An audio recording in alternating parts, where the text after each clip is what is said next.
And today, with this nomination, we start on the final phase of our mission to freedom and true independence. Since our nation was born in 1962, every change of leadership has been written in blood, the blood and sacrifice of the common people of Uganda, the citizens of Uganda, and yet the leaders who always promised liberation have always delivered oppression.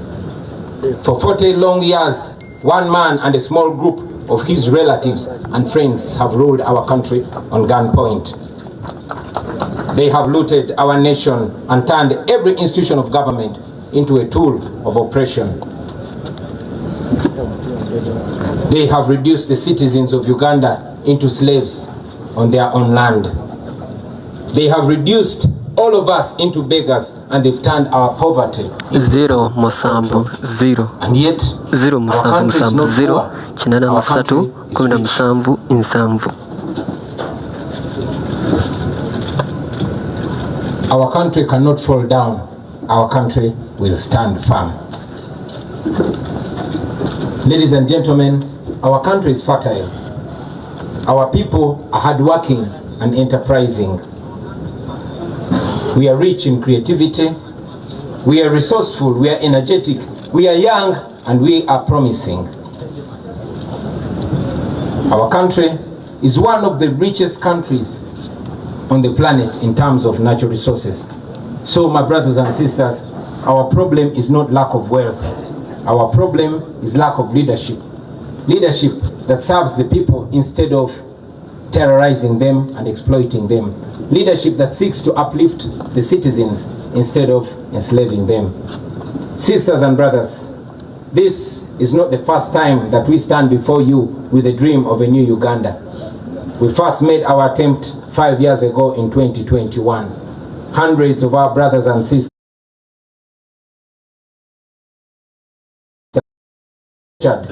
many of them were arrested as we speak right now. Many were killed and many are missing to the present day, and yet we refuse to give up. And many of you are now asking, why then do we go to the polls? Why do we risk the tear gas, the bullets, the prisons, the torture chambers, the death, and all the mess that is awaiting us? My answer to you is this: we risk it all because the alternative is giving up, and that is 10 times worse. If we give up now, we shall have no moral authority to complain about what happens next. If we surrender now, that means that the fighting spirit of Rita Nabukenya, of Frank Senteza, of Yasin Kauma, and many others has been defeated. It means that they died in vain. It means betrayal. Betrayal of the comrades who have spent years in prison, counting on us who still have our little freedom to continue fighting for their freedom. Therefore, ladies and gentlemen, no matter what happens to us, we must keep moving forward. Even if somebody tells you that our chance to freedom is only 1%, let us take that chance and fight. We have always been telling you about the protest vote, and today, let me use this opportunity to break it down in more detail. We have voted before. We have won elections before, and we have been rigged before. But the election this time is no usual election, brothers and sisters.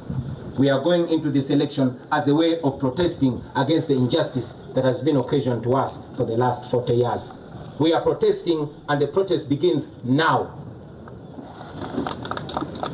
We must use this election season to rally the people of Uganda, to express their anger and to express their hope at the ballot box.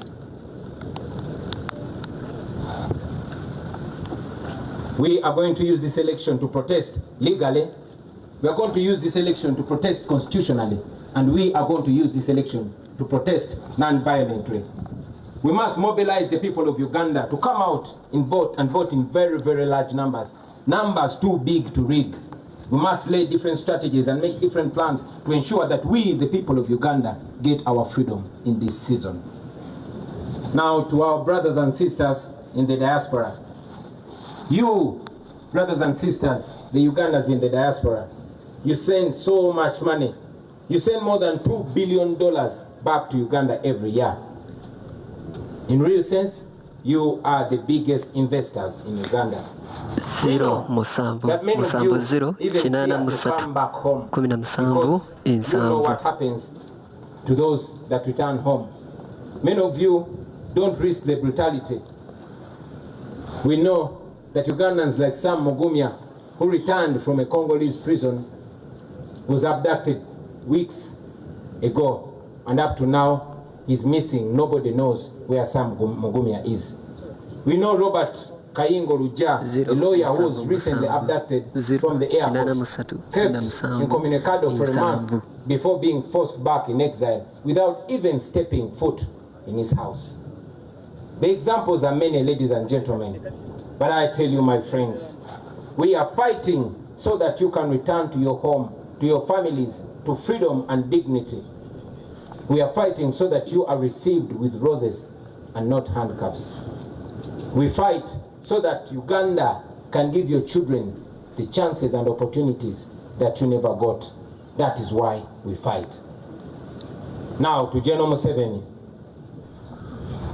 I know you don't like listening to young people or even listening to anybody at all, but at least listen to your friend and Bushwa comrade, General Kainda Otafire. I want you to remember that Uganda was here before you, and Uganda will be here long after you are gone. You don't have to burn it down on your way out.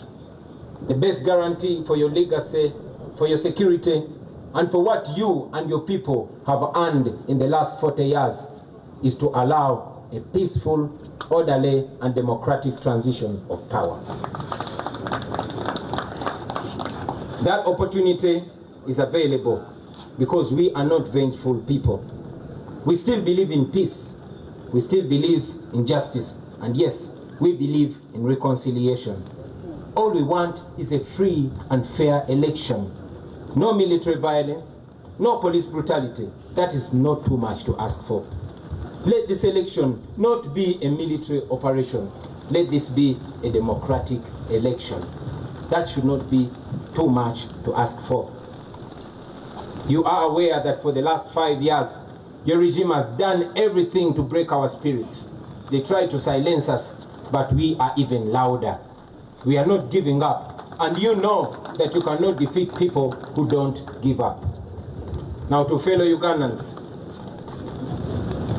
I don't need to tell you that the 2026 election is already not fair. You have seen General Museveni's son, who is also head of our military, promising to kill our people in order to guarantee 80% of the vote to his father. He also said that during these presidential campaigns, we will be forcefully guarded by his private militia, the SFC, the same SFC which is responsible for abducting and torturing our supporters. So as we go for this campaign, it's like walking into the shadow of the valley of death. But I say to you, comrades, fear no evil, because the Lord Almighty is with us. I say to you, brothers and sisters, that we shall walk but not get tired. We shall suffer, but we shall not die. It will be painful, but we shall win in the end. We shall reach in a new Uganda. We have no doubt about that. We shall reach in a Uganda where you will move in town and not see guns on the streets. In a Uganda where security will be protecting the citizens and not terrorizing them. A Uganda where teachers, soldiers, health workers, and other workers are paid promptly and adequately. Where farmers earn fair income from their produce, where traders are not suffocating under exploitative tax regimes. That is a new Uganda that we dream of. That is a new Uganda that we shall definitely get to. A Uganda where citizens can demonstrate on the streets about injustice, and the response of the government will be to listen to them and not to shoot them dead. A Uganda where jobs are not for the connected few, but for all those who qualify and are willing to work. Thank you.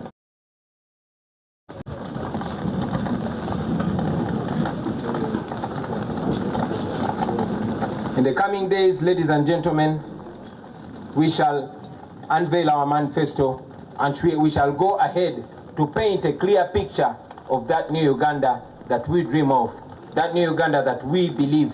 But ultimately, about leadership, that will be a Uganda where leaders will be serving the people and not the other way around. I tell you, my friends, that Uganda is possible in our lifetime.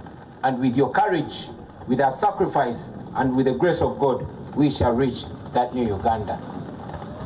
Now, as the National Unity Platform, even with the little resources that we had for the last 4.5 years, we have already demonstrated that we are able to use less and achieve more. We have managed to acquire the biggest political party headquarters in Uganda.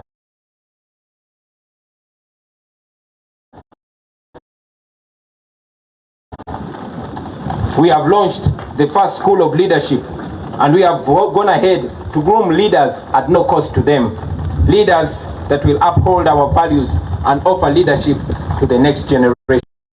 Of political prisoners and missing comrades. We have refused to be compromised. We have held onto our principles even when it has. We have pursued and secured sanctions against those who steal from our people and against those who oppress our people. We have kept the struggle alive, and we are growing even stronger. Now to the international community. Uganda's freedom is not only for Ugandans. Uganda's freedom is for everybody. If Ugandans are safe, if Ugandans are not safe, neither are our neighbors, nor the international dwellers or the international community that always receives us when we go seeking for asylum. Please stand with us as we stand for democracy and human rights.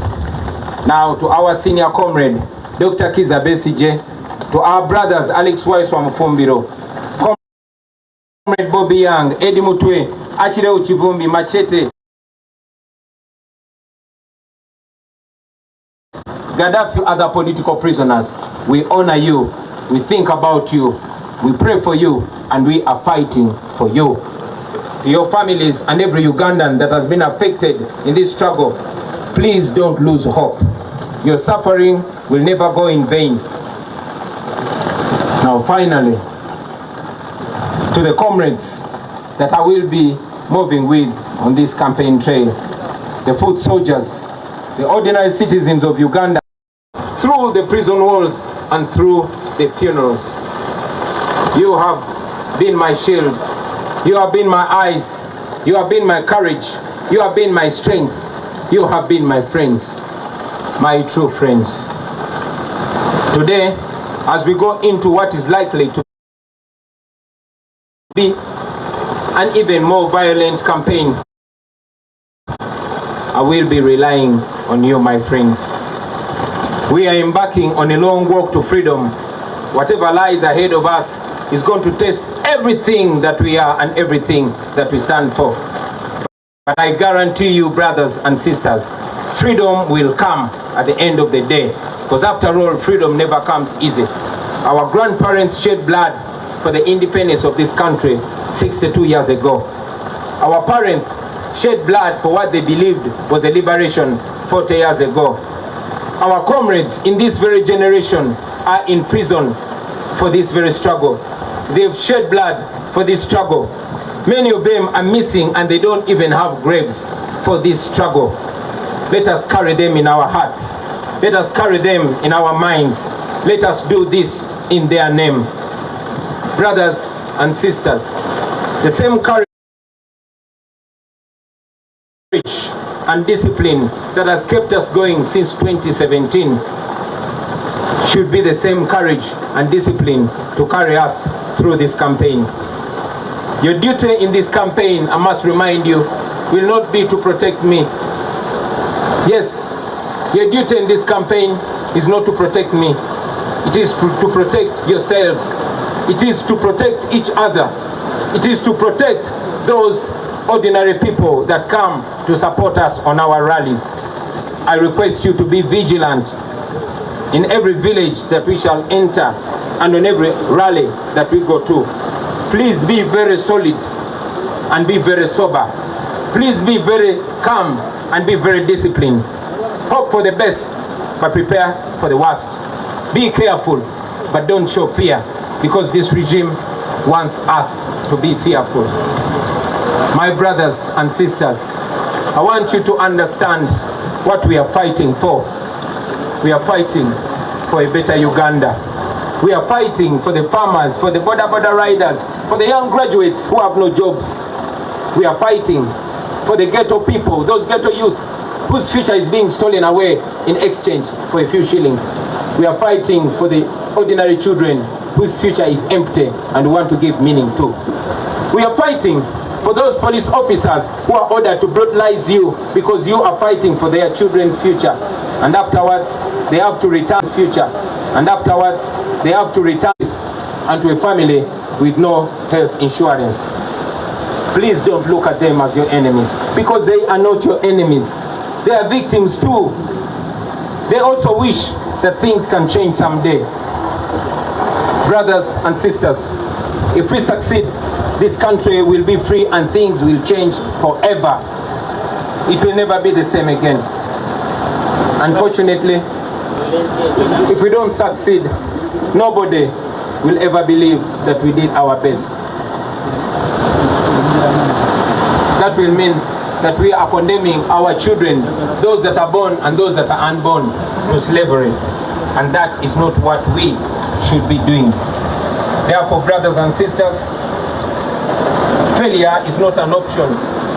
We must get our freedom, or at least die trying to get our freedom. I don't know how much danger is awaiting us on this campaign trail, but I know that we are going to keep moving with hope and faith. We are carrying the hope of our entire generation, a hope of millions and millions of Ugandans. Brothers and sisters, I want you to understand that this that we are carrying on our shoulders is a historical responsibility. So prepare yourselves. Hug your loved ones one more time and tell them that we are going to war. We are going to a war that we never chose, a war that we are not even trained for, but a war that has been imposed on us by our oppressors. We are facing an enemy that is armed to the teeth, and we are facing the enemy barehanded, only armed with the truth and God. We are fighting this because it is a duty that we must take on. We are fighting for our God-given right to live as human beings in our own country. We will never retire. We will never give up. We will fight until we are free, and I'm sure we shall be free in the end. This is not a matter of when, but it's not a matter of if. This is a matter of when, and we know that we are going to achieve our freedom. Brothers and sisters, I want to conclude by guaranteeing to you that are here with us and all Ugandans all over the world that in the end we shall be free. In the end, everything is going to be all right. And if everything is not all right yet, then that will not be the end. Thank you very much for God and my country. Thank you, candidate, for that address. Now, members of the press, the candidates team has said that it's going to do the version in Uganda at Natete and also answer the questions there. So given the environment, I don't know unless the candidate chooses, so that is the guidance for this team. Thank you very much. Uganda Baba. Uganda.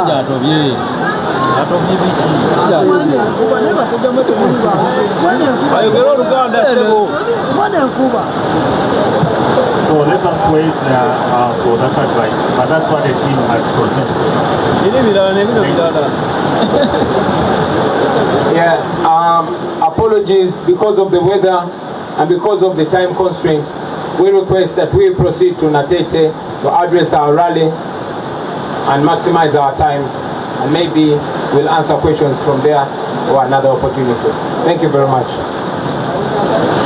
Thank you, candidates protocol team. I know the weather is a challenge, but let's manage the candidate and listen to it.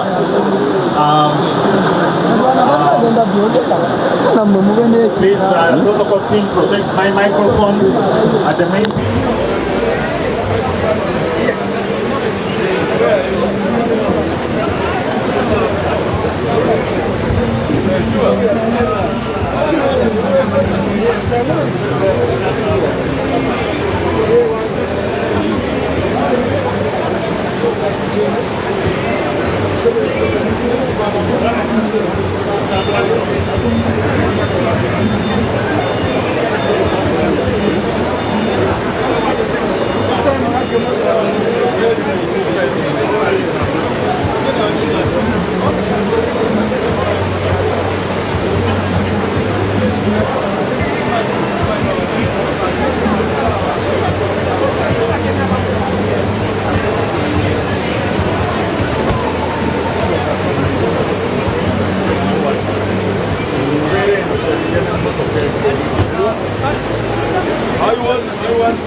Gitu ya.